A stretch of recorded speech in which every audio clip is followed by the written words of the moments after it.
Diyos ng lahat. Amen. Palakpakan natin ang Panginoon. Walang tigil hanggang bukas, hanggang next week. Hindi tayo uwi rito. Papalakpak lang. Magpupuri lang. Open your hearts to worship the Lord while listening to Him, while worshiping Him. And once you're open, the Lord is there to enter your hearts. You're ready? In the name of the Father, and of the Son, the Holy Spirit. Amen. Let's pray our favorite prayer together.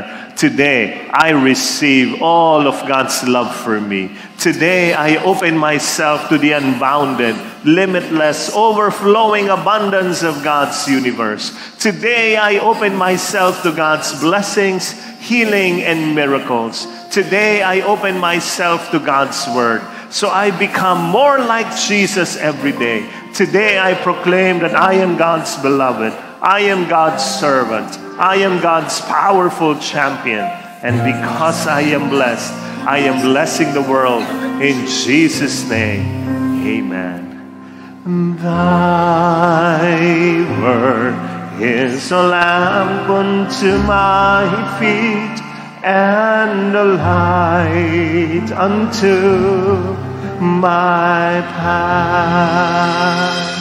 Welcome again to our mind-blowing series entitled Table Talks, Community Recipes of Love.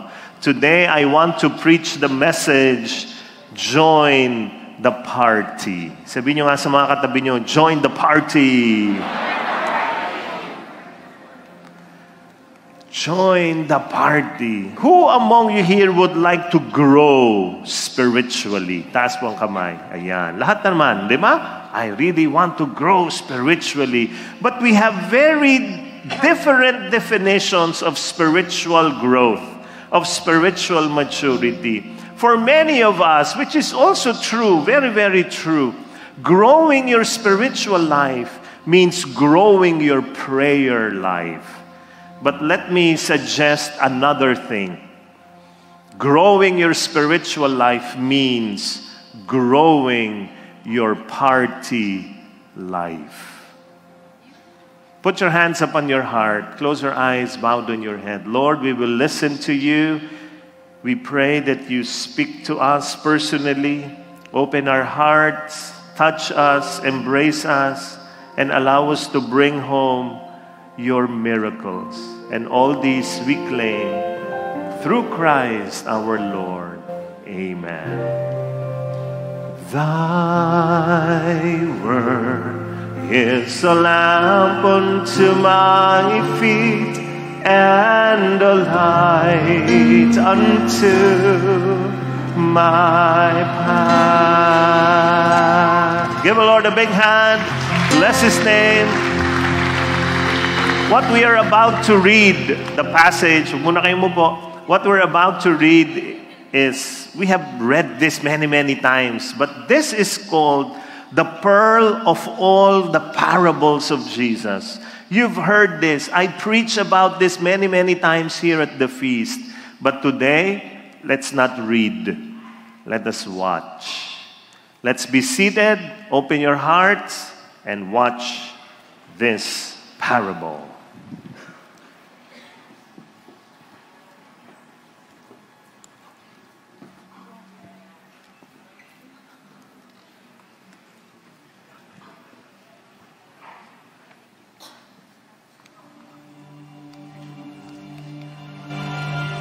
Now the tax collectors and sinners were all drawing near to hear him.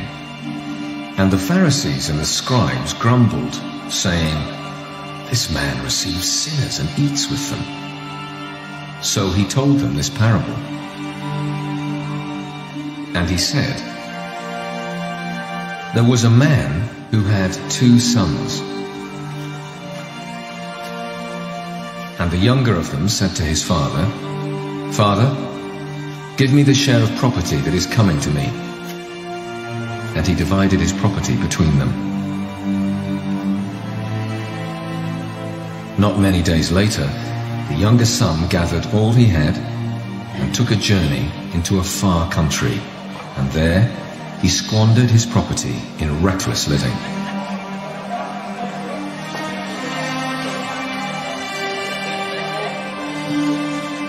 when he had spent everything, a severe famine arose in that country, and he began to be in need.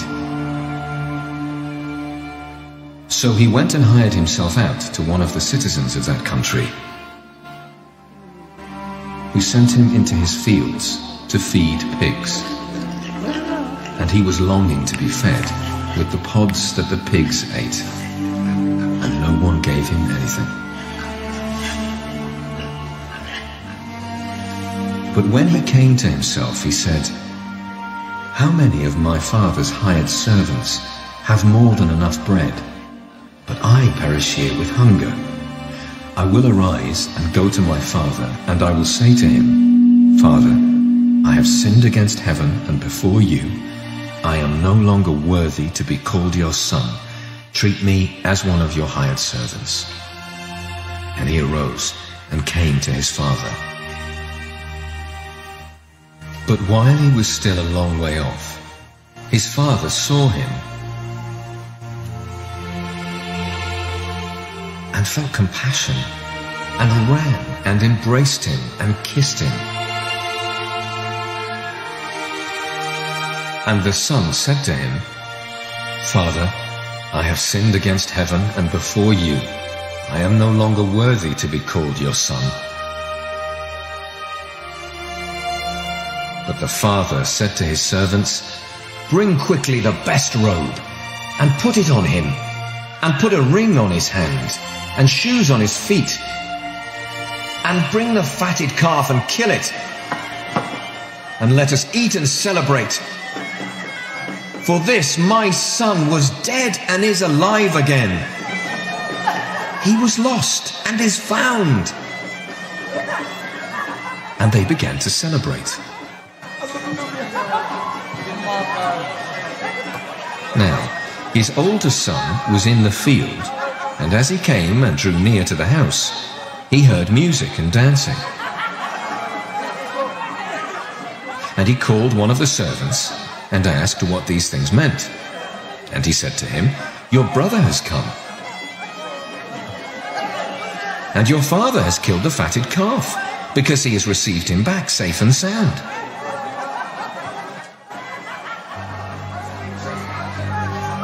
But he was angry and refused to go in.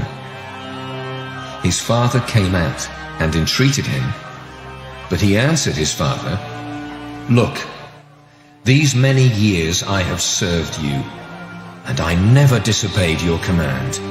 Yet you never gave me a young goat that I might celebrate with my friends.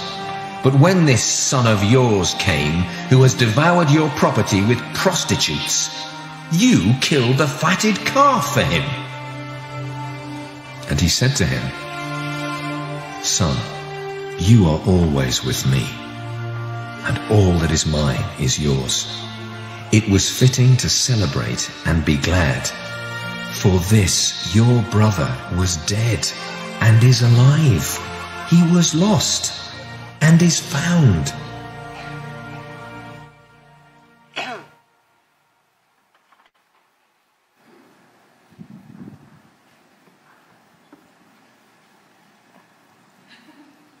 There are three characters in the parable. Sino-sino yan? Very good. Sino pa? Tama. Tama kayo. Very good. Palakpakan niyo yung katabi niyo. Very good. Nagulat kayo. Sino yung tatlong character? The son, prodigal, the older brother, and the father. These three characters represent the three stages of our spiritual growth. So each stage, they have benefits, but they also have dangers and temptations. So I want you to listen. These are the three stages: the surprised son, the better brother, and the forgiving father. Stage 1, surprised son. Danig na natin, parable, kwento. Yung son, kinuha lahat ng ari-arian nung hati niya. So kalahati kanya, buhay pa yung tatay. Dinala na niya. Diba? Tapos he spent everything and he returned home. And his father threw him the best party of all, which is ironic. Why is it ironic? The son left home looking for something, only to find that something he was looking for was back home. Nandun na. Iniwan mo yung hinahanap mo, tapos bumalik ka, nandun pala. Sino sa inyo ang nakawala na, pero nandun pala? Taas po ang kamay. Naalala nyo yan? Di ba? Hinahanap nyo yung salamin nyo, pero nandito pala. Hinahanap nyo yung cellphone nyo, hawak nyo pala. Ako, may mga kilala kong ganyan. Yung cellphone ko. Sabi ko, tawagan mo yung cellphone mo. Oo nga. Ay, ito pala. Hawak pala niya. So, we look for what we already have. I can give a very, very deep talk about this, pero namnamin mo na lang. We are looking for what we already have. So, when his father saw him walking back home, the father did a 100-meter dash just to embrace him. This is why I call the son a surprised son, because he was stunned, nagulat, by the undeserved grace. Alam niya, pag uwi niya, papagalitan ako. Ewan ko, baka nung bata pa kayo, may ginawa kayong mali, tapos alam nyo, papagalitan kayo ng tatay nyo, nanay nyo, so hindi kayo pinagalitan. Hindi ba kayo gulantang? Yung talaga, ha? Ba't di ako pinagalitan? Grabe. Ganyan na ganyan ang feeling. All spiritual conversions starts by being shattered by the love of God. Parang, pag minahal ka ni Lord, talagang, ha? Ako? Sabihin nyo nga lahat, ako? Ayan, ganda ng tono nyo. Ako? Di ba? Ako? I don't deserve. Naalala ko yung mga niligawan ko noon. Ganyan na ganyan sila nung niligawan ko. Alam mo, sagot, ako? Niligawan ng Aaron Gog na? Hindi sila makapaniwala. Ikaw ba, Lalaine, nasa na ang asawa ko? Lumabas ka dyan. Ganyan ka rin ba?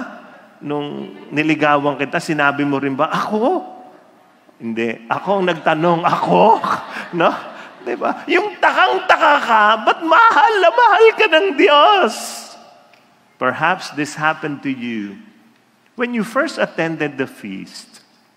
Pagdating mo dito, kinakapa mo yung mga tao. Diba? Yung bag mo, ang hawak-hawak mo.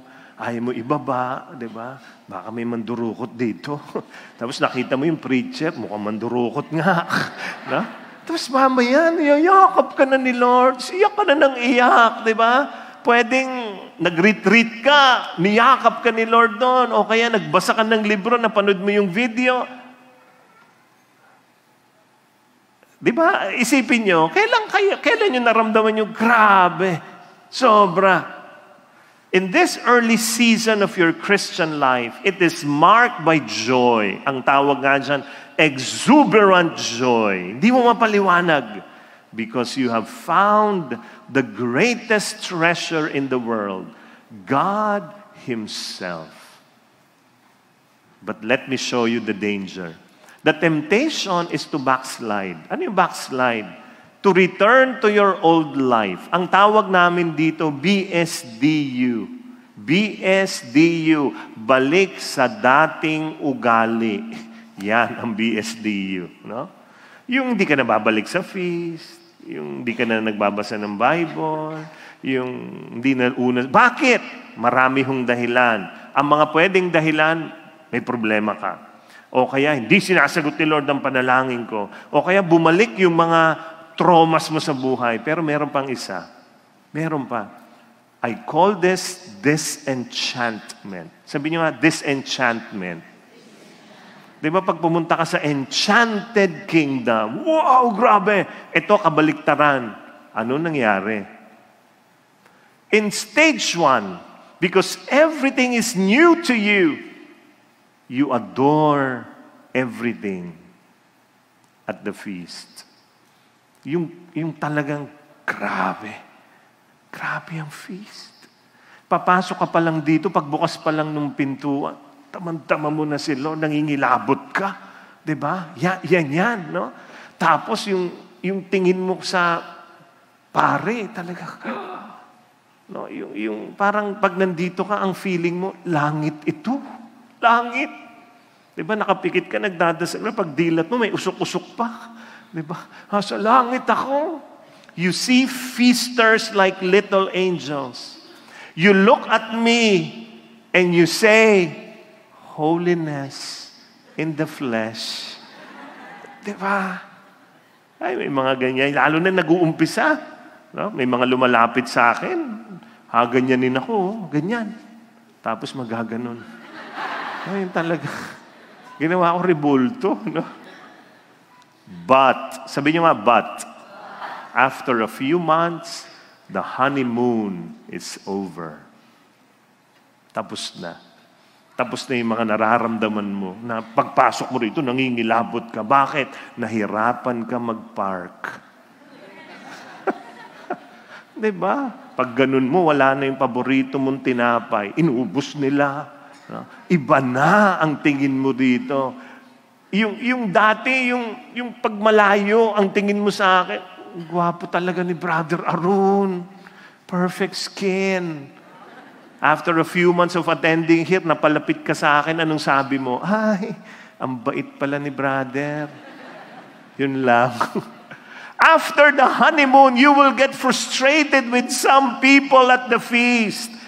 The temptation is this, to get stuck in the quicksand of disenchantment. Kaya yung iba hindi na bumabalik sa simbahan. Bakit? Kasi meron lang hindi nagustuhan, ayaw na. Yun ang temptation ng mga bago. Ha? Kaya maganda yung bago, kaya lang may temptation po yan. But thankfully, some move on to realize that people at the feast, the leaders, are not angels or demons. We are just human beings. Human beings with our own brokenness, our struggles, our weaknesses. So how do we get unstuck? Humility. Can you say humility? Humility is this, you see your own brokenness. Oo, ako rin nga, di ba? Hindi naman perfect ang skin ko. Yung gano'n. You embrace your weakness and you're able to embrace the weaknesses of others. You realize that the leaders in the community, the priest, we are all just humans trying our best to be like Jesus. And humility is the only doorway that will make you move to the next spiritual growth or the next stage. Stage 2 is better brothers. This is a beautiful season of growth. Napakasarap niyan. This stage represents the older son in the story who remained home with the father. Nandun lang siya, hindi siya umaalis. Because in the second stage, you learn faithfulness. You learn reliability. You learn consistency. There is commitment in your life. Kaya napakasarap yan. You start praying every day. You start reading the Bible. Diba? Dati, naalala mo, pag hinawakan mo ang Biblia, umuusok ka. Huh? Ngayon, hindi na. Talagang gusto mo magbasa ng Biblia. Dati yung Biblia mo, anong laman? Buhok ng anak mo. Diba? Yung unang gupit, itago sa Bible. Yung unang kuko, itago. Bakit? Walang gagalaw niyan. Hindi na. Bakit? Gamit na gamit ang Biblia. Yeah, you join a light group. You serve with us. You start seeing changes in your life. In short, you become the better brother. Tapikin mo yung katabi mo. Sabi mo, become the better brother. Go! So what is the danger in this stage? The temptation of stage 2 is rigidity, self-righteous, and being judgmental. Tingnan niyo yung older brother sa kwento. The older brother served his father faithfully. Hindi umalis. Hindi nga humingi ng party kahit konti. And the temptation is this, He also wanted everyone to do the same. Dapat kayong lahat, ito yung mindset niya. Oh. If you're not faithful like me, you have no business living in my Father's house. Rigid Christians want their church to consist of holy people only. And their message to everyone is this, shape up or ship out. Maayos kayo, huwag kayong babalik dito. Ako, maraming ganyan. Lalo na sa parokya. Magsisimba yung mga kabataan, tapos yung mga grupo ng kabataan nandun lang sa labas. Doon sila nagsisimba. Ang tawag doon, Chik-Oklak Mass. Alam niyo yung Chik-Oklak Mass? O baka nagsimba rin kayo noon. Yung kasama niyo yung mga crush-crush niyo. Dito tayo. Doon lang kayo sa likod. Ingay. Papagalitan yun. Hindi na bumalik tuloy magsimba. Maraming ganyan. Pope Francis says this. Alam mo, sabi niya, the church is a field hospital after the battle. Field hospital. Hospital yan sa mga sugatan. Again, only humility can make you move to the next stage. Stage number 3 is the forgiving Father. In stage number 3, those who are there already, they are at home with mystery. They are at peace with the fact that they don't know everything. They actually know very little. Kaya lang, mga taong iba, they really love to argue with other religious people. They insist they are right and they are wrong. Nako, may ginawa ako dyan. Nag-post ako nung panahon ng Nazareno. Nag-post ako nung clip ng Toko dito tungkol sa mga ribulto. Kung napanood nyo, anong sinabi ko? Sabi ko, iba.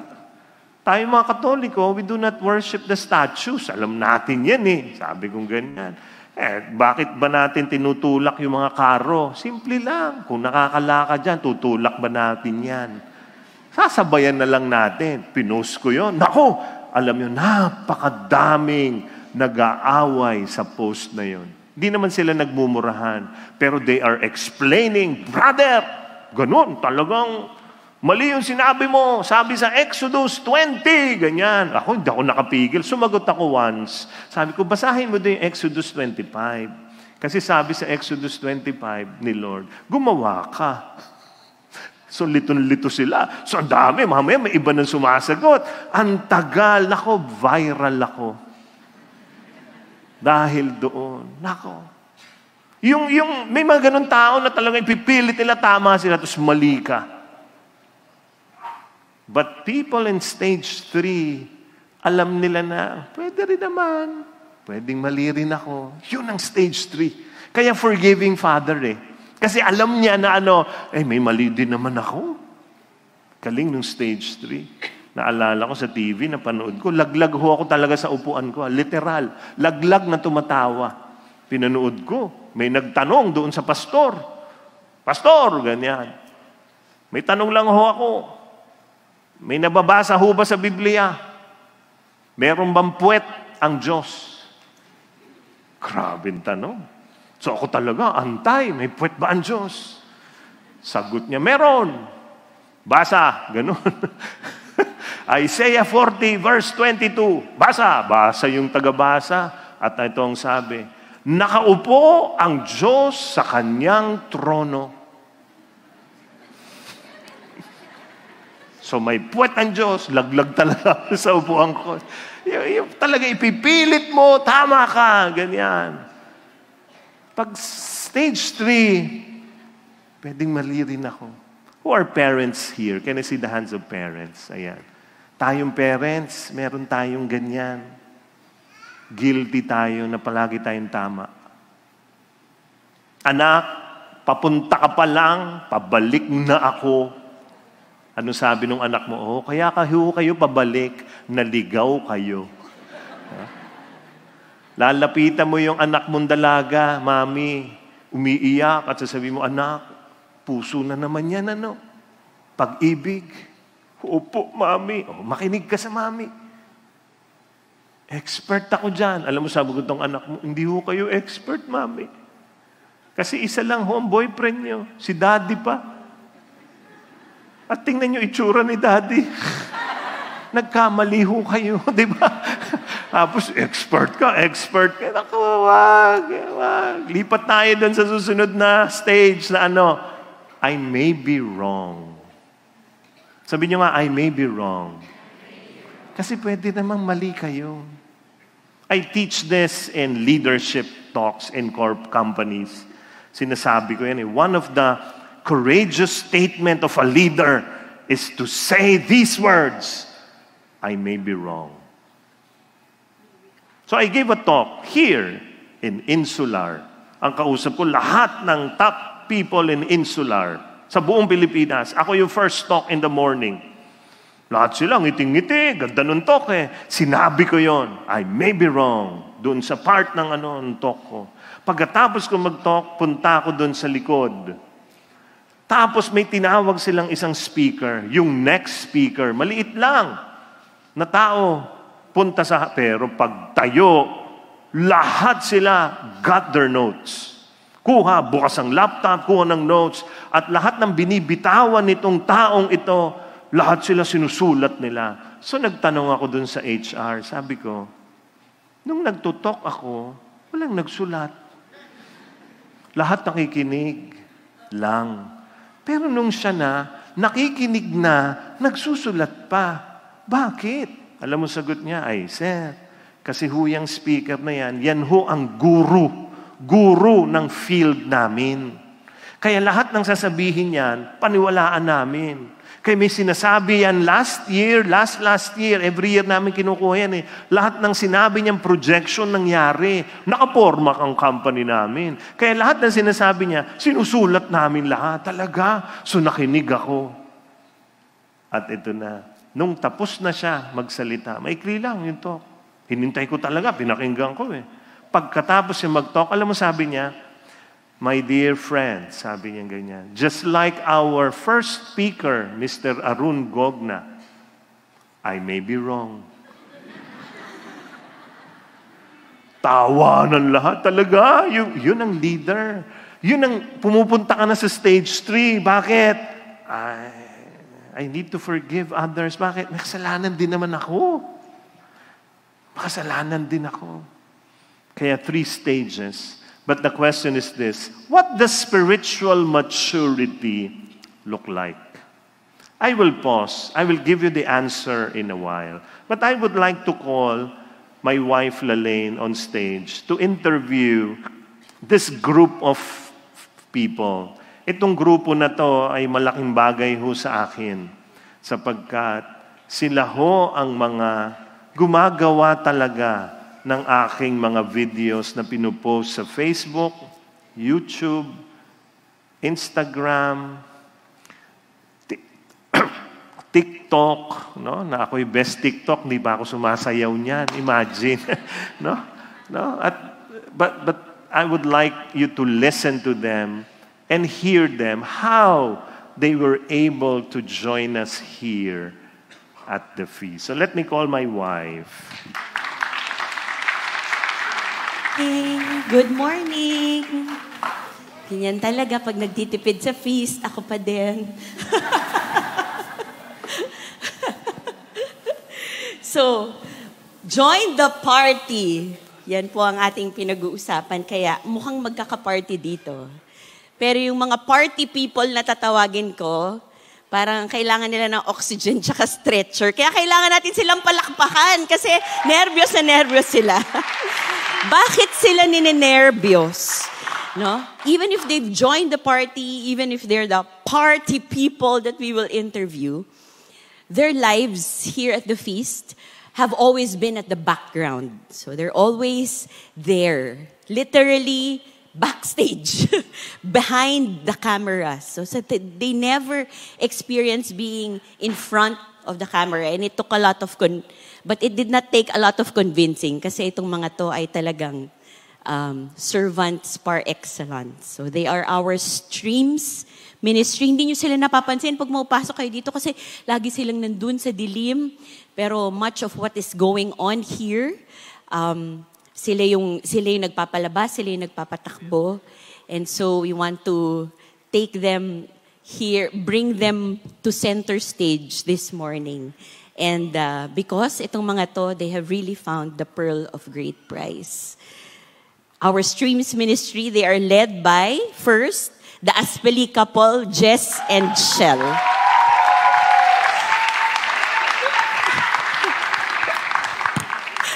Oxygen? Oxygen? Eh? Hindi makahinga? Ano? The next couple is IC and Jasmine de Guzman.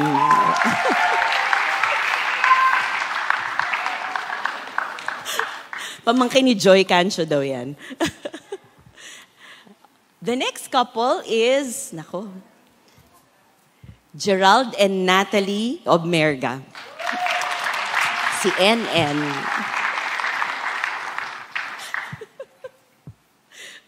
And finally, dalawa po ang single sa grupo na ito.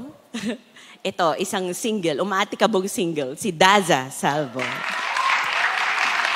Yay! Palakpakan po natin sila para hindi sila nervyusin. Bali, wala itong mga kape na to, hindi nila ito maiinom, hindi sila makakalunok. So, good morning. Our Streams Ministry, that's why we fondly call them Agos. Kasi maraming explanation yung Agos na yan, di ba? So, parang ibang interview dapat kung bakit Agos. No? Pero you're here, so thank you so much. Thank you, Pastor. Thank you for all that you do for our feast, for our ministry. Let's go back to the time when you found, tama ba yun? You found the feast or the feast found you? Umpisahan natin sa mother hen and mother and father rooster. Jess and Shell. Hello po.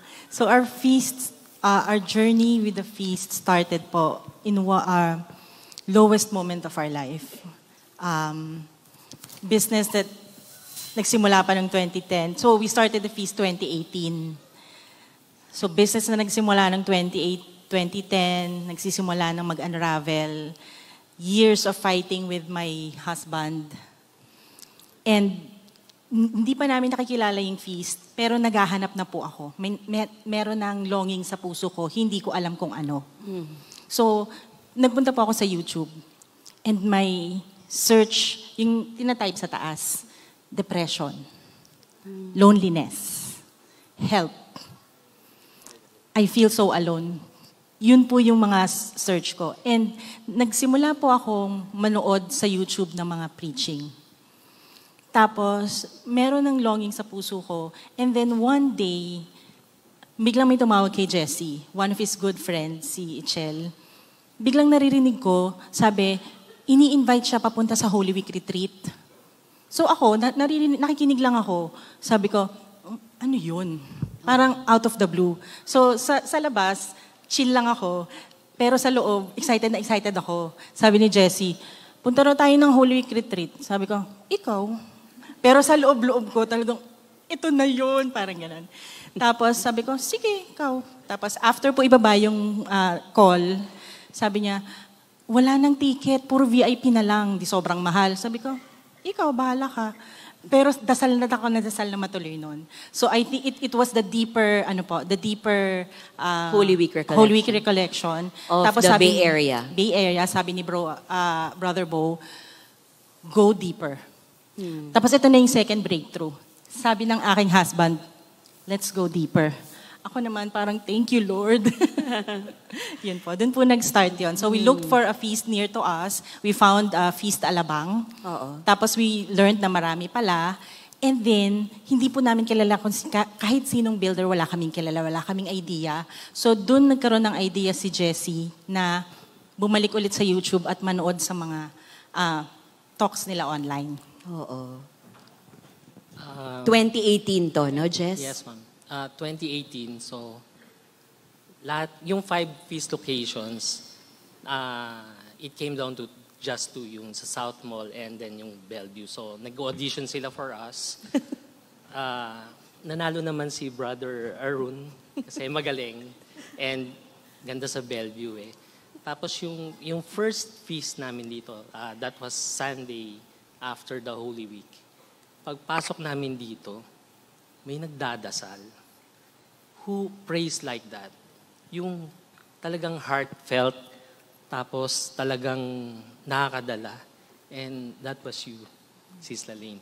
Talagang naano kami na ang sarap makinig ng ganung panalangin na ayun, tapos umattend na kami, nagustuhan namin, and then fortunately, nung umaattend kami dito, talagang gusto lang namin malunod eh.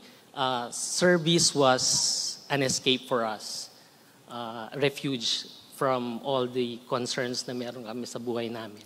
So nilunod namin yung sarili namin sa service. I joined the technical ministry. Tapos it was being led at that time by Tito Bong, na grabe naman yung service niya. And then lahat ng formation na in-offer dito, Lux, siya, wow. Nilunod talaga namin yung sarili namin kasi yun eh. Pero yung mga taong nakakasama namin, merong nangyaring transformation. Yung escape, yung refuge for me, I don't know which else. Siguro ganun din siya, tumatakas din lang siya. Nababago siya. That escape turned into a source of healing, grace. So, nai-enjoy ko mag-serve. Enjoy ko talaga siya mag-serve. Tapos, pwede namang umattend ka, pero alis ka. But because of these people na, they didn't necessarily have to offer na yung mga advices nila with our LG heads. Hindi naman sila nagbibigay na advices eh. They just journeyed with us. Nakikinig. Tapos, out of the blue, bigla kang invite sa kape tayo, labas tayo, kain tayo sa labas. Parang, iba to Parang, sige, go. Go tayo. So yun po, from yung nagsimula kami sa feast, looking for escape, naging ano po siya, the feast became the manifestation yung ng yakap ni Lord sa aming dalawa. Thank you so much. Parang kung iisipin ko, parang ang tagal-tagal nyo na, 2018 lang pala, no? Thank you for being here and for staying on. No? Buti na lang, mahilig ka sa kape, Jess. Masarap ang kape. Ito, hindi masyadong, kung kayo, akala ko matagal, ito matagal na talaga. Itong dalawang to. Ang storya ng susunod nating tatanungin, hindi ko na nga tatanungin how you found the feast. Kasi pinanganak na si IC po, itong panganay na anak ni Chris and Lani de Guzman. They've been here since fetus. Since bata sila. Since bata pa sila, they grew up in the Light of Jesus community. And nung pinili na ni IC na mapang-asawa si Jasmine, ibang kwento pa yung love story nila. They are actively serving now. Sige, kwento nyo. Kasi pwede namang nakikita mong, ito, si IC, parati akong naiiyak sa mga posts mo. Naiiyak o natatawa. Okay? Pero yung last post mo, sobrang nakakaiyak that you posted about Tito Chris still serving. Diba? Happy birthday, Brother Chris de Guzman. Still serving. Kwento mo how this inspiration has flowed through your life as a married couple. Yun po, tulad din ng sinabi ni Tita Lalaine, siguro as for us po sa De Guzman, we grew up sa community. Kasi since bata pa po kami, immersed or parang in-expose na kami nila mama at papa dun sa Light of Jesus community. Actually, ano pa lang yata siya nun eh. Homes for Christ pa po siya Dating nun. pangalan, Homes for Christ. Oo. Hanggang Wala pang The Feast. Wala pa po. 90s, no? 1990s. Tama ba, IC? Tama ma? Yan po, so since bata. Then, nung nag-start po yung South Feast, pa po siya sa Festival Cinema 10. Hindi naman po kami puinersa or inutusan, pero parang gano'n na nga po. And inutusan po ako mag-picture. Ako po pumitek, si Potpot pumindot, tapos si Camille po sumayaw. Then led na naging part po siya ng youth. Then from there po hanggang from Cinema 10 to the Feast, 2009 po yun yata, yung South Feast. Then 2010-11 yung sa center na po. Naging ano na po siya. Tuloy pa rin po. Ako pa rin po yung photographer, si JC pa rin po dun sa tech. Si Camille po part na ng youth hanggang sa lumipat sa Bellevue. Hanggang sa ngayon po. So, ngayon po, yung Team de Guzman is still actively serving with Feast Alabang.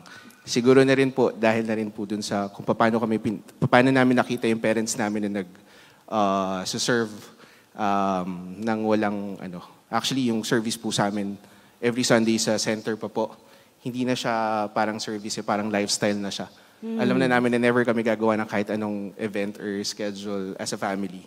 Kasi doon na kami natutulog sa center po. Buong araw. Hanggang sa lumipat po dito sa Bellevue po. And siguro, yun na lang din po yung nakita namin, yung importance ng service sa buhay. Sorry. Sa buhay namin family.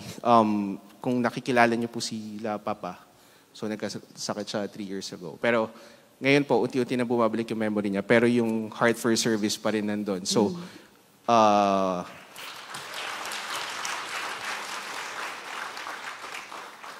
si Papa po, sila po parang one of the servant leaders po sa Alabang.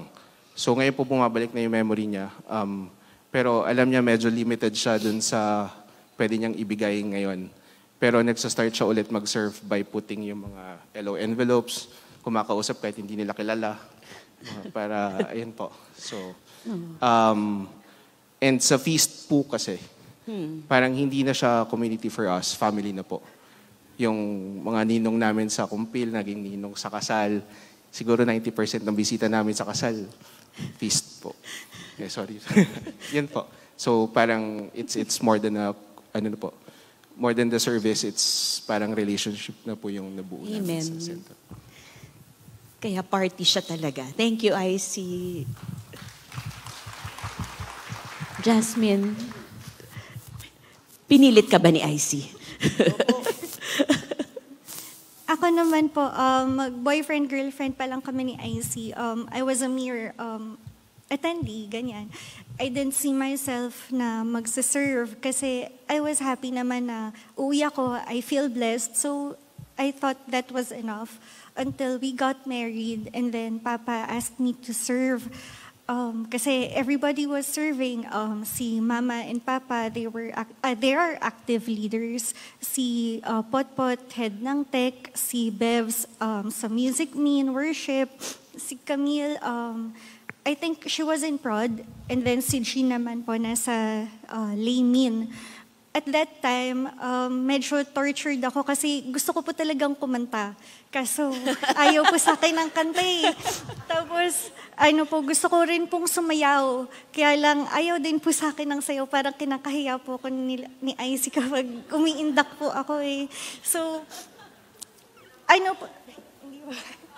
so, ayun po, parang sabi ko, saan ba ako? Wala akong talent, wala akong kahit anong ambag ko, ganyan.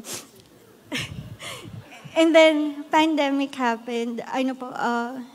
March 15, choir retreat. Yun po yung nag-start kayo ni Tito Aaron ng choir retreat. It became a hobby sa amin ni IC na mag-watch. And then after that, ipopost namin sa IG story yung natutunan namin, yung big message, ganyan. And then si Tito Aaron would repost it. Yung usual na nire-repost ni Tito Aaron, yung post namin ni Jessie, yung sa akin, yung kay Sis Paula, ganyan. And then there was this one time, nag-repost si Tito Aaron, Daza Salvo. Sabi ko, sino yun? Bakit, ang ganda ng gawa niya? Parang natitreaten ako. Sabi ko, ito na nga lang ang bag ko. Tapos, may mas magaling pa, bad trip. Parang, makikilala niyo po yan mamaya, yung kakakompetensya ni Jasmine na yan. best friends na po kami ngayon. Pero dati po kasi, in my mind, sabi kasi, keep your friends close and your enemies closer. So, sabi ko, kaya patay ka sa akin. Kaya kinaibigan mo, no? Opo, talagang sabi ko, hi sis, anong app yung gamit mo? Ganyan. That's where it started. And then, yun po, hanggang sa naging super, super close po talaga kami na parang na-FOMO na ako. Kapag magkasama sila, sabi ko, ay wala ako, ba't ganun? Ayaw niya na ba sa akin? Hindi niya na ba ako mahal? Ganun. Ayun po, tapos that's where it started po. And then, di ba po, we were slowly getting back to normal. And then, sabi ko kay Shell, gusto ko rin mag-serve kasi that time she's serving sa prod. Sabi ko, gusto ko rin mag-prod para kasama ko kayo, ganyan. Tapos, sabi niya, okay, sige. So, since his body, kinausap na po niya ako para mag-prod. Sabi ko, okay, ganyan. And then, one night, Jessie and Shell called. Sabi nila, there's a new ministry na bubuuin, which is online ministry. Tapos sabi ko, shocks, I don't know what I'm getting myself into. Pero sige, go, basta kasama kayo, ganyan. Sobrang FOMO po kasi talaga ako eh. So yun, sabi ko, ano bang gagawin doon? Sabi, hindi, magpipindot-pindot lang, ganyan. Okay, sige, kaya ko yan, ganyan. Tapos, wait lang po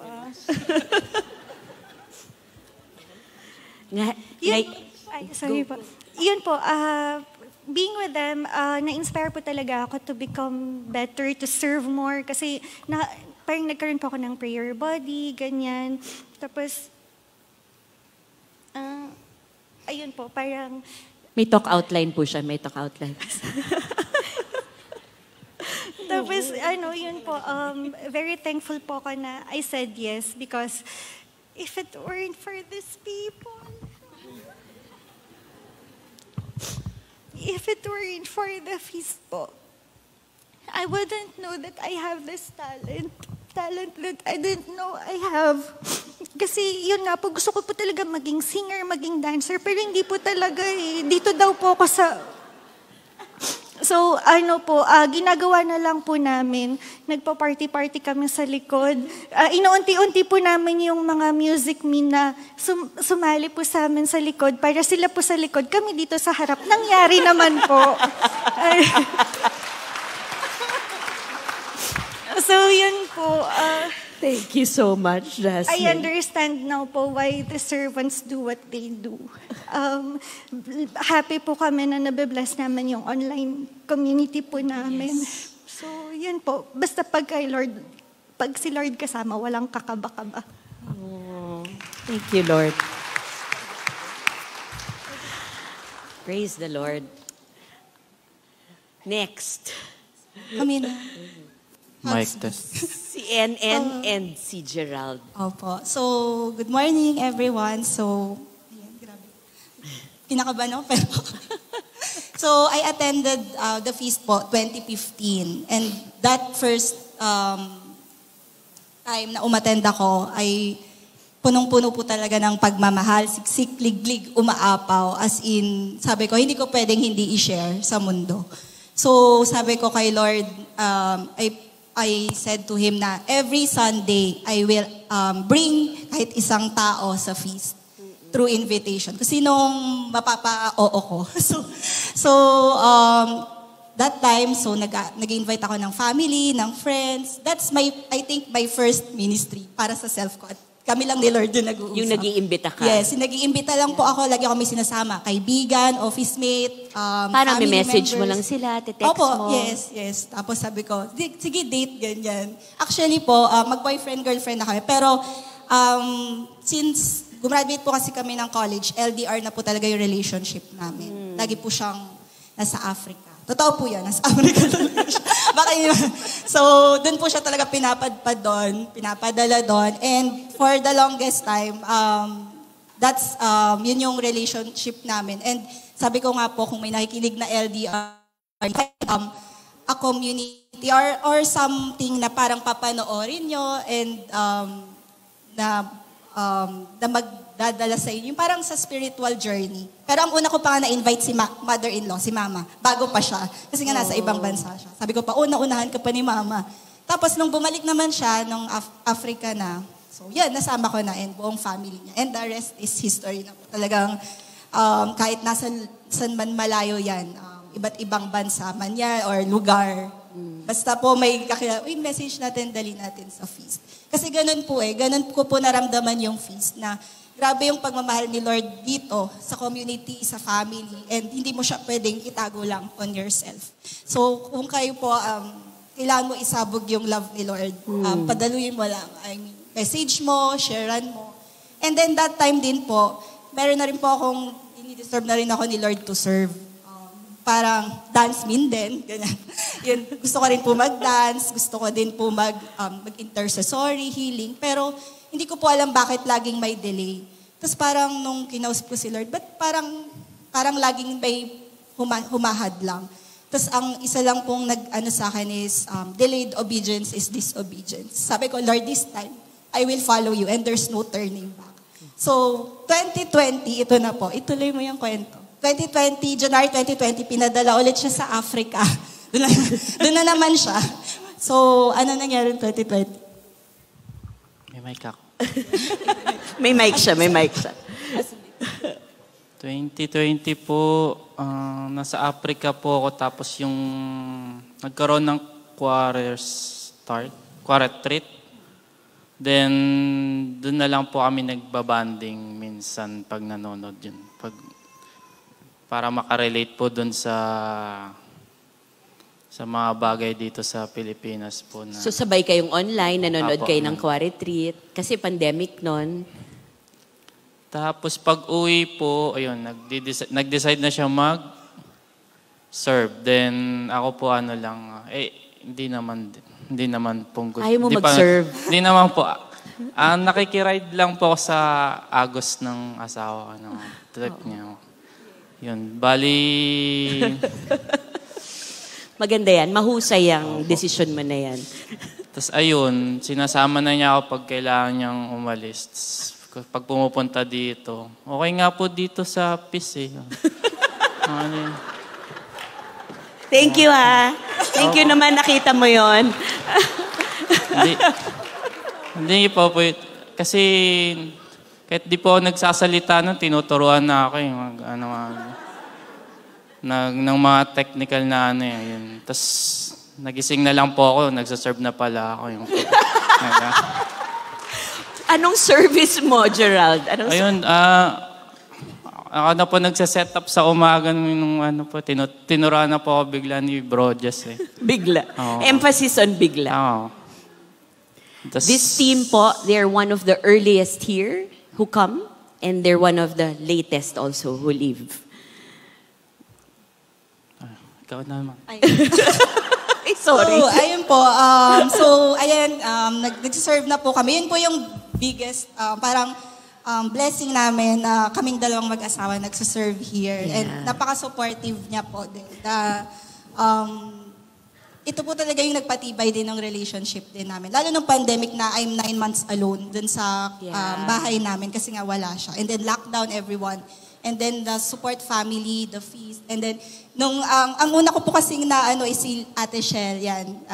Na sa kanya po, kasi na-born nga po yung streams, yung laging nagzo-zoom. Sabi ko, parang pwede dito kasi IT po kasi kaming dalawa. So, sabi ko, pwede. Tapos, nagkaroon na ng mga online events. Tapos nagkaroon po sa Secret Share. Sabi ko, uy, okay ito. Pangarap ko mag-artista. Makikita tayo sa Secret Shares. So, thank you din to Ate Car, to Sis Buddy, Sis Justine. Ayan. So, everyone po na nagsaserve, thank you po and of course, Brother Arun and Sis Leslie, thank you for the opportunity to serve. And ito nga po yung sa amin na the more you give, the more your heart is filled. So, padaluyin mo lang talaga. Wow. Praise the Lord. Thank you for taking care of our YouTube ministry, Enen and Gerald. Last but not the least, ang kakompetensya ni Jasmine, si Daza Salvo. Hello po. Good morning. TikTok ba ang inaasikaso? Yes. Thank you. Ako po, I started attending the way back when I was still in college. Parang last year ko na po sa college. Tapos, di ko po alam na may ganito pala. I only heard it dun sa professor ko po. He told us a story about Brother Bo Sanchez. Nakarelate po ako. We had the same experience. Tapos, sabi ko po, parang na-intriga ako. Sabi ko, mapuntahan nga yan. And then, mahilig pa ako mag-isa. I have very limited friends. Tsaka sanay po talaga akong maglakad wherever I go. Parang ako lang, wala akong pake kung sino. I-date ko yung sarili ko, ganyan.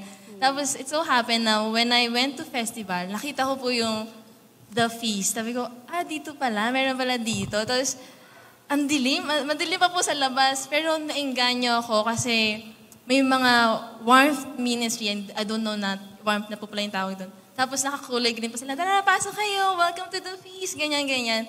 Tapos sabi ko na, hesitant pa po akong pumasok.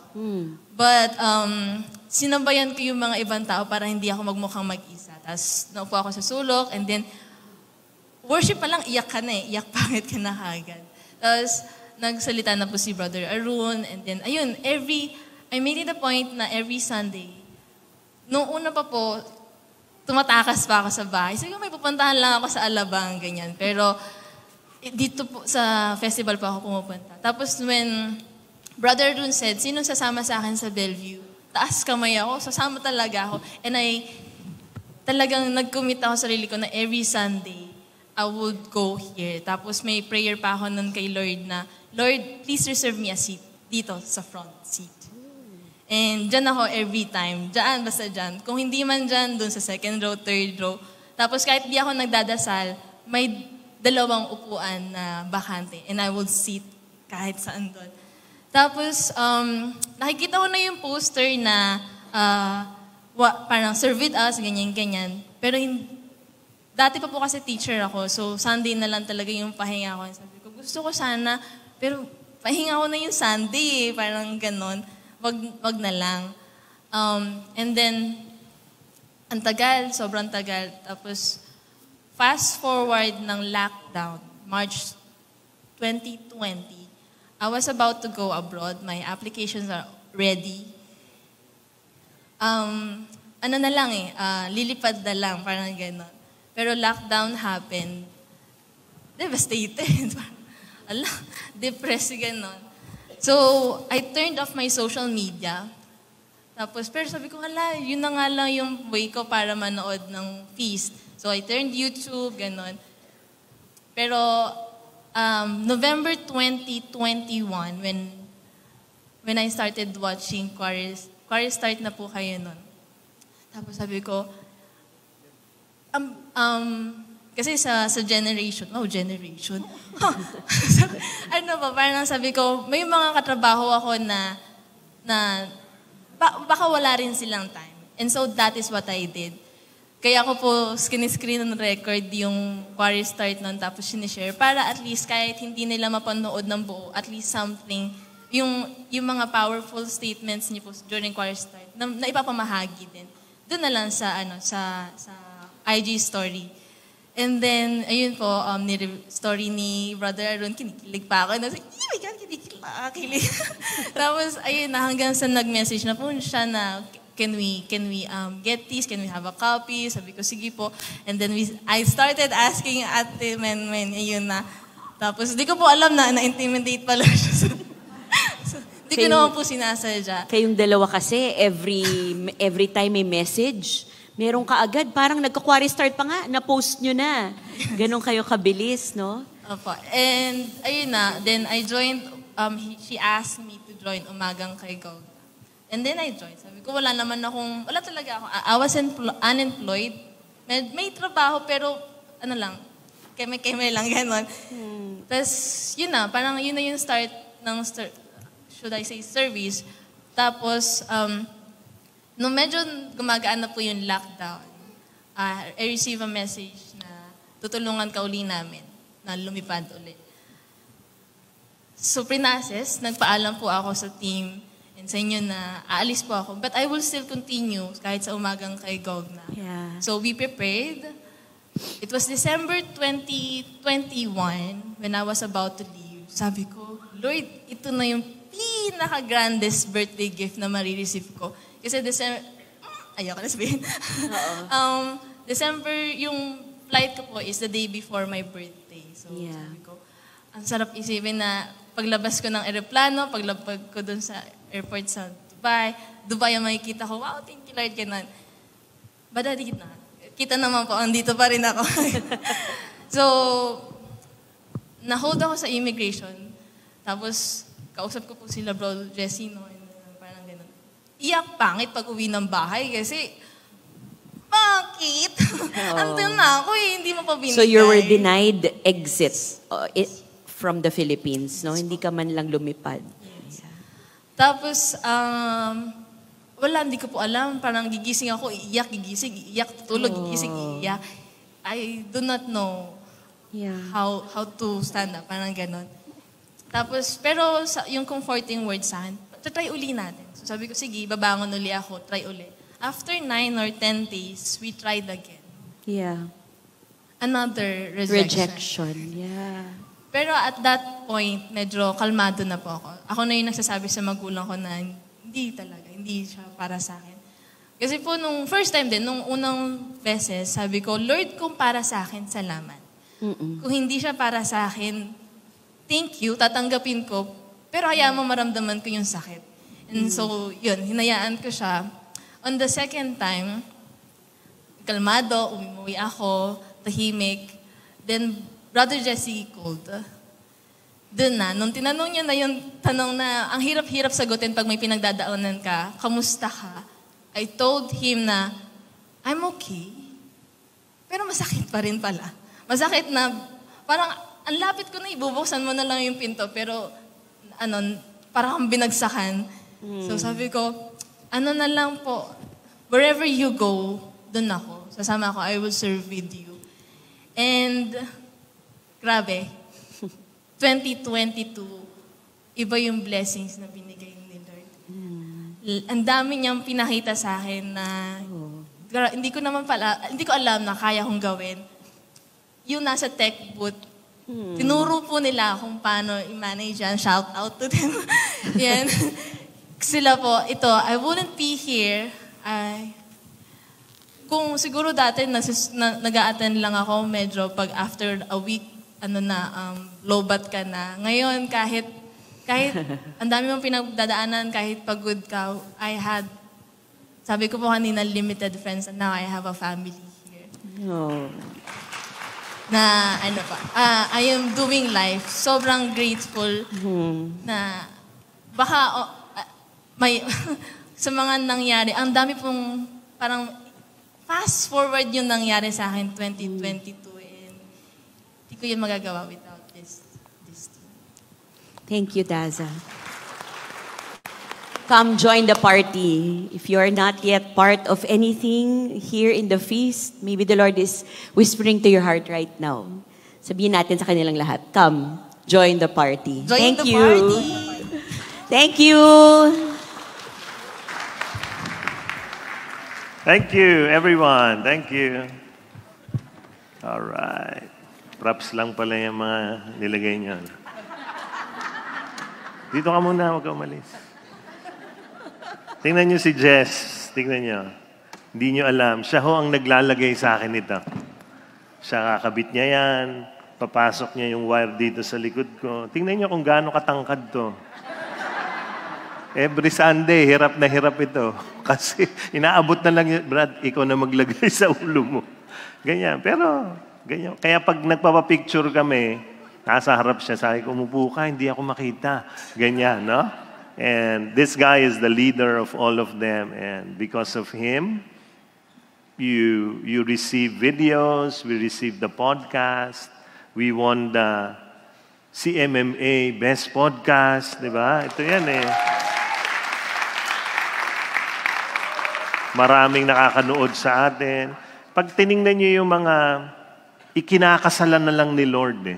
No? Si Daza, paalis na, hindi pinaalis ni Lord. Di namin alam bakit. Kaya nung na-reject siya, sabi ko, labas tayo. Kumbaga sa barkada ng Makamundo, inuman tayo. Ganon. Sabi ko, kayo, magkape tayo. So kape-kape kami ro, hanggang nanginginig na kami sa sobrang kape. But we were just with her during that time. And tingnan nyo, kung nakaalis siya, hindi ko alam kung naikalat natin yung podcast, di ba? Yung ating mga videos. We do not know.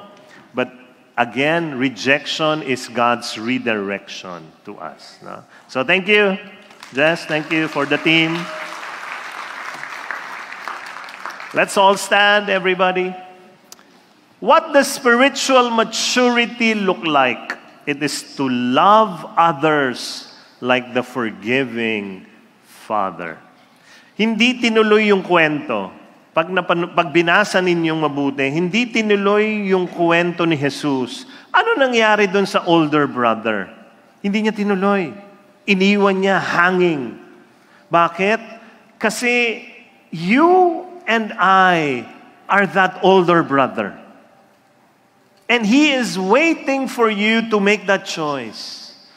Will we relate to sinners, to our prodigal brothers or sisters? Will we relate to them as the brother, the better brother, or the forgiving father? And if you feel like you are the son, ikaw naman yung anak na lumayas, no? Let me tell you this. Today, God is here, and He is asking you to join His party of love.